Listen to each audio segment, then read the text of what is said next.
and consolidating, it's there to create a framework that allows you to improve. And so this is in fact the system that we developed over the last 10 years, and it's called Stages. And we'd love to hear your feedback, but yeah, let's take a look at how, it's just a framework. So this was the methodology, and there is an engine behind it, but the value there, of course, is the processes that General Motors put on top of that, and Bosch puts on top of that, and BMW put on top of that. So to really give them their business and competitive advantage. So, 3 stories. The first story, this is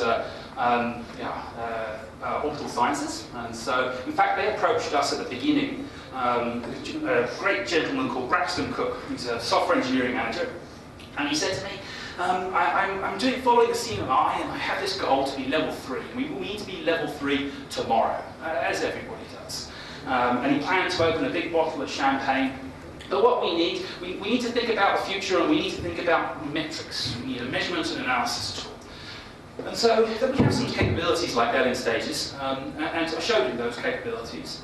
But when we talked through his real issues, we identified that there were some issues there, first of all, in terms of how much time they were spending in maintaining their process, in those releases and those updates and those improvements. And so, with Braxton, in fact, it wasn't a metrics issue, but in fact, it was a process maintenance issue. And so, what we did is we worked with their group. They established subject matter experts that, in fact, did a detailed DAR for the CMI folks in the room, and they compared our solution or our methodology to another in a very systematic way. They took the same process, and they then did kind of a qualitative and quantitative analysis across a group in Bulgaria and a group in Michigan. And they both took the same process, and they compared them in the 2 tools. They looked at usability, they looked at how quickly they could find the information that they were looking for. But they also took a certain approach there with the development of that process. So not just in the analysis of the tool, so with the development of the process, they wanted to ensure that the terminology was consistent, that people could easily understand. So they used a technique called controlled English. And so they established, and this is what Braxton loved, they established a standardized process architecture. We call this, in kind of geeky terms, a meta model. But this forms a little bit like the foundations of our house, a basis with which to build, and build quickly. Because every organization, in our experience over the last 10 years, might talk about processes or activities, methods, and they have different terms, and how these elements relate to one another are different. And those terms and that way of working, well, that's how your organization functions.